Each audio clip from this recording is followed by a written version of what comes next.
Hello friends, स्वागत है आपका हमारे यूट्यूब चैनल क्लिक गुरुजी में। आज इस वीडियो में हम यूपी ट्रिपल एससी के पेट का जो हिंदी पोर्शन है उसको यहाँ डिस्कस करेंगे। हिंदी का बहुत इंपॉर्टेंट टॉपिक को आज हम डिस्कस करेंगे, जो कि विलोम शब्द है। विलोम शब्द से क्वेश्चन बनते ही बनते हैं, 1 नंबर का क्वेश्चन पूछा ही जाता है। तो चलिए प्रैक्टिस सेट के माध्यम से आप भी चेक करिए कि आपकी कितनी तैयारी हो रही है। चलिए वीडियो को स्टार्ट करते हैं। लेकिन वीडियो को स्टार्ट करने से पहले अगर अब तक आपने हमारे चैनल को सब्सक्राइब नहीं करा तो प्लीज़ हमारे चैनल को जाके सब्सक्राइब कर लीजिए, जिससे आने वाली जितनी भी इंपॉर्टेंट वीडियोस है आपको प्रोवाइड हो सके। तो चलिए स्टार्ट करते हैं। देखिए आपकी कितनी तैयारी हो रही है, चेक करिए। कमेंट सेक्शन में बताइएगा कि आपके 39 क्वेश्चंस में से, इस प्रैक्टिस सेट में 39 क्वेश्चंस हैं, इसमें बताइए आपके 39 क्वेश्चंस में से कितने क्वेश्चंस ठीक हो रहे हैं। अगर 30 क्वेश्चंस ठीक हो रहे हैं तो आपकी पढ़ाई, आपकी जो तैयारी है वो अच्छी सही चल रही है। चलिए बताइए, चिरंतन शब्द का विलोम शब्द क्या होगा। चिरंतन शब्द का विलोम शब्द निम्नलिखित में से कौन सा होगा। चिरंतन शब्द का विलोम शब्द निम्नलिखित में से कौन सा होगा। ए शाश्वत, बी सनातन, सी अविच्छिन्न या फिर डी नश्वर। बताइए, चिरंतन शब्द का विलोम शब्द होगा डी नश्वर। ठीक, नश्वर इज अ राइट आंसर। चलिए नेक्स्ट पर बढ़ते हैं। विश्लेषण शब्द का विलोम शब्द होगा। विश्लेषण शब्द का विलोम होगा ए व्याख्या, बी विवेचन, सी संश्लेषण या फिर डी विभाजित। बताइए, विश्लेषण शब्द का कौन सा शब्द विलोम होगा। तो विश्लेषण शब्द का विलोम होगा सी संश्लेषण। चलिए नेक्स्ट पर बढ़ते हैं। गुप्त का विलोम क्या है। गुप्त का विलोम क्या होगा। ए मुक्त, बी भुक्त, सी प्रकट या फिर डी लिप्त। तो गुप्त का विलोम होगा प्रकट। सी प्रकट इज अ राइट आंसर। चलिए नेक्स्ट पर बढ़ते हैं। अर्वाचीन शब्द का विलोम होगा ए अधुनातन, बी प्राचीन, सी अद्यतन या डी सनातन। बताइए, अर्वाचीन शब्द का विलोम होगा, अर्वाचीन शब्द का विलोम होगा बी प्राचीन। ठीक, प्राचीन is the right answer. Second next पर बढ़ते हैं। अत्यधिक का विलोम क्या होगा। ए अनधिगत, बी अत्यल्प, सी अत्यधिक या फिर डी अधीन। तो अत्यधिक का विलोम होगा अत्यल्प। चलिए नेक्स्ट पर बढ़ते हैं। ऋतु का विलोम क्या होगा। ए विकीर्ण, बी अनरत, सी वक्र या फिर डी अनैक्य। तो ऋतु का विलोम शब्द होगा बी अनरत। अनरत इज अ राइट आंसर। ठीक, चलिए नेक्स्ट पर बढ़ते हैं। शब्द और विलोम की दृष्टि से निम्नलिखित में से कौन सा विकल्प सही नहीं है। ऐसा कौन सा विकल्प है जिसमें विलोम गलत हैं। यौवन, ए यौवन का वर्धकाय, बी लोलुप का संतुष्ट, सी विश्लेषण का विवेचन या फिर एकांगी का सर्वगीण। तो इसका जो विलोम शब्द नहीं होगा, बाकी सारे विलोम सही हैं। यौवन का वर्धकाय होता है, लोलुप का संतुष्ट होता है, एकांगी का सर्वगीण ही होता है, लेकिन विश्लेषण का विवेचन नहीं होता है, विश्लेषण का संश्लेषण होता है। ठीक, चलिए नेक्स्ट पर बढ़ते हैं। समष्टि का विपरार्थक शब्द है, समष्टि का विपरार्थक शब्द है ए विशिष्ट, बी अशिष्ट, सी अपुष्टि या फिर डी व्यष्टि। तो समष्टि का विपरार्थक शब्द होगा डी व्यष्टि। ठीक, व्यष्टि इज अ राइट आंसर। चलिए नेक्स्ट पे बढ़ते हैं। उत्कर्ष शब्द का विलोम लिखिए। तो उत्कर्ष शब्द का विलोम होगा ए पतन, बी अपकर्ष, सी अपभ्रष्ट या फिर डी विकर्ष। तो उत्कर्ष का विलोम होगा बी अपकर्ष। नेक्स्ट पर बढ़ते हैं। अनुराग का विलोम होगा ए प्रतिकूल, बी चिराग, सी प्रतिराग या फिर डी विराग। तो अनुराग का विलोम होगा डी विराग। नेक्स्ट पर बढ़ते हैं।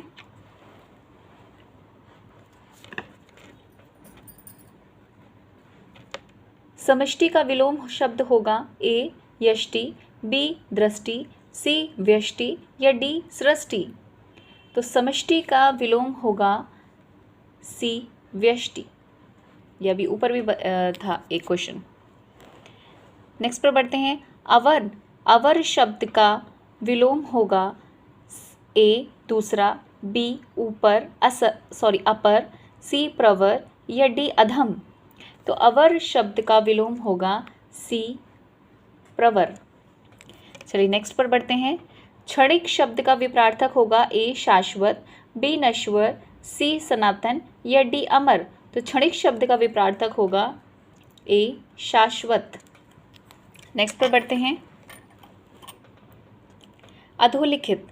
अधोलिखित विलोम शब्द युग्मों में से कौन सा सही नहीं है? ए प्रसारण और का संकुचन, बी ओजस्वी का निस्तेज, सी भिज्ञ का सभिज्ञ या फिर डी देहाती का शहरी। बताइए इनमें से कौन सा ऐसा विलोम है जो सही नहीं है? तो देखिए ए प्रसारण संकुचन ही होता है, प्रसारण का संकुचन ही होता है, बी ओजस्वी का निस्तेज ही होता है, देहाती का शहरी होता है, लेकिन भिज्ञ का सभिज्ञ नहीं होता, भिज्ञ का अनभिज्ञ होता है। तो भिज्ञ का अनभिज्ञ जो है वो होता है, इसलिए सी इज द राइट आंसर। चलिए नेक्स्ट पर बढ़ते हैं। जीवनदायिनी।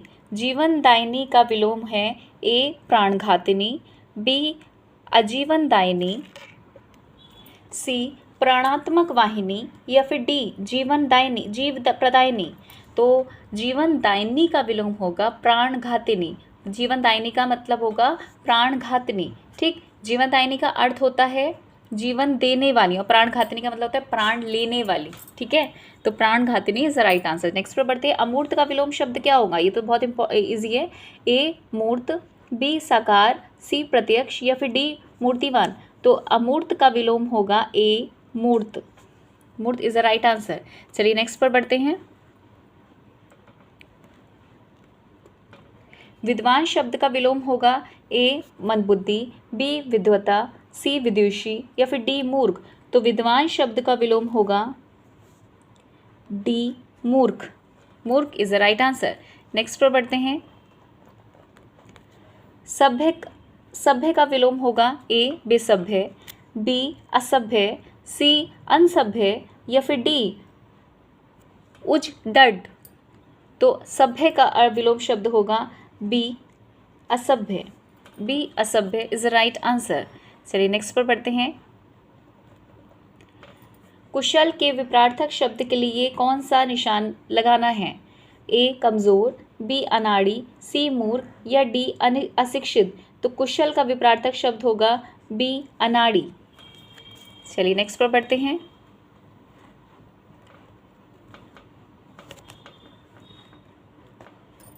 संतोष का विलोम शब्द है ए असंतुष्ट, बी निसंतोष, सी असंतोष या फिर डी असंतोषी। तो संतोष का विलोम शब्द होगा सी असंतोष।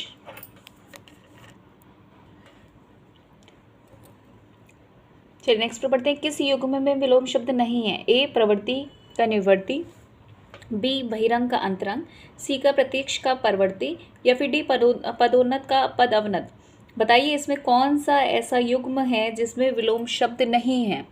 तो देखिए प्रवृत्ति का निवृत्ति ही होता है, ये विलोम सही है। बहिरंग का अंतरंग ही होता है, ये भी विलोम सही है। पदोन्नत का पद अवनत ही होता है, ये भी विलोम ठीक है। लेकिन प्रत्यक्ष का परवर्ती ना होकर परोक्ष होता है, इसलिए ये सी इज द राइट आंसर। चलिए नेक्स्ट पर बढ़ते हैं। विपरार्थक शब्द का बोध कराने वाले शब्दों को क्या कहते हैं? ए पर्यायवाची शब्द, बी विलोम शब्द, सी समानार्थक शब्द या डी एकार्थक शब्द। तो विपरीत अर्थ का बोध कराने वाले शब्द को कहते हैं बी विलोम शब्द। चलिए नेक्स्ट पर बढ़ते हैं। निषिद्ध शब्द का विलोम है ए विहित, बी संदिग्ध, डी सी अनुपयोगी या फिर डी प्रतिबंधित। तो निषिद्ध शब्द का विलोम शब्द होगा ए विहित। नेक्स्ट पर बढ़ते हैं। निसर्गिक का विलोम होगा, निसर्गिक का विलोम है ए सात्विक, बी कल्पिलता, सी कृत्रिम या फिर डी जटिल। तो निसर्गिक का विलोम होगा सी कृत्रिम। नेक्स्ट पर बढ़ते हैं। उन्मूलन का विलोम होगा उत्थान, बी उत्कर्ष, सी रोपण या डी अवनति। तो उन्मूलन का विलोम होगा सी रोपण। नेक्स्ट पर बढ़ते हैं। श्री गणेश का विलोम है ए इतिश्री, बी समापन, सी अंत या फिर डी अथ। तो श्री गणेश का विलोम होता है ए इतिश्री। नेक्स्ट पर बढ़ते हैं। स्थावर का विलोम शब्द है ए सचल, बी चंचल, सी चेतन या फिर डी जंगम। तो स्थावर का विलोम शब्द होगा डी जंगम।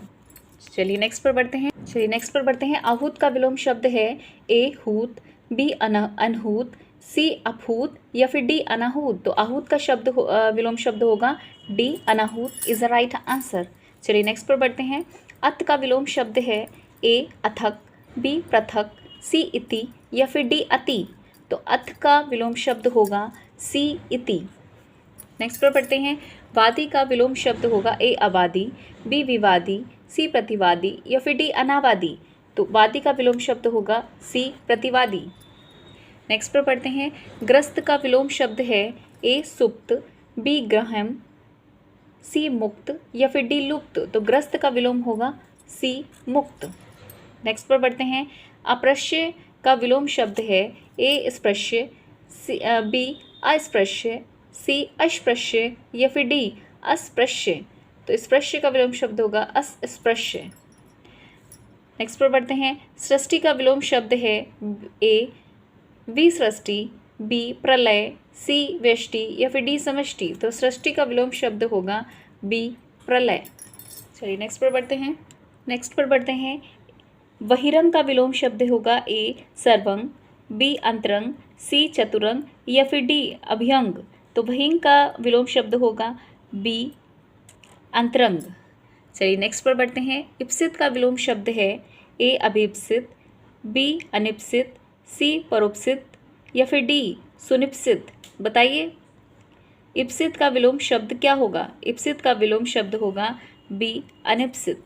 चलिए नेक्स्ट पर बढ़ते हैं। साहचर्य का विलोम शब्द है ए वैमनस्य, बी असहयोग, सी विनियोग या फिर डी अलगाव। साहचर्य का विलोम शब्द होगा डी अलगाव। नेक्स्ट पर बढ़ते हैं। विराट का विलोम शब्द है ए वृहद, बी वृहद, सी छोटापन या फिर डी क्षुद्र। तो विराट का जो विलोम शब्द होता है वो है डी क्षुद्र। अज्ञ का विलोम शब्द है विज्ञ, बी यज्ञ, सी सर्वज्ञ या डी अनज्ञ। तो अज्ञ का विलोम शब्द होगा ए विज्ञ। नेक्स्ट पर बढ़ते हैं और आज इस वीडियो का लास्ट क्वेश्चन है यहाँ पर। गौरव का विलोम शब्द है ए लाघव, बी लघुत्व, सी लघुता या डी लघुतम। तो गौरव का विलोम शब्द होगा ए लाघव। तो बताइए इन 39 क्वेश्चंस में से कमेंट सेक्शन में बताइए आपके कितने क्वेश्चंस ठीक बैठ रहे हैं। अगर आपके 39 में से 30 क्वेश्चंस ठीक बैठ रहे हैं तो आपकी हिंदी की प्रिपरेशन अच्छी चल रही है, एवरेज चल रही है। लेकिन अगर 30 से कम बैठ रहे हैं तो आपको और ज़्यादा मेहनत करने की ज़रूरत है। तो चलिए और आज का एक क्वेश्चन आपके लिए होमवर्क में है। बताइए कि जड़ का विलोम शब्द क्या होगा? जड़ का विलोम शब्द क्या होगा? कमेंट सेक्शन में इसका आंसर मुझे बताइएगा। तो चलिए यहाँ पर ये आपका प्रैक्टिस सेट यहाँ पर विलोम शब्द का ख़त्म होता है। नेक्स्ट वीडियो में नेक्स्ट टॉपिक को लेकर आएंगे। यहाँ आपके पैट का पूरा सिलेबस कंप्लीट करवाएंगे यहाँ पर। तब तक के लिए थैंक यू, धन्यवाद। और थैंक यू धन्यवाद करने से भी पहले अगर आपको ये वीडियो यूज़फुल रही हो आपके लिए ज़रा सी भी, तो हमारी वीडियो को आप लाइक और शेयर करना मत भूलिएगा। और अगर अब तक आपने हमारे चैनल को सब्सक्राइब नहीं करा तो प्लीज़ हमारे चैनल को सब्सक्राइब कर लीजिए, जिससे ये इम्पोर्टेंट वीडियो आपको मिलती रहे।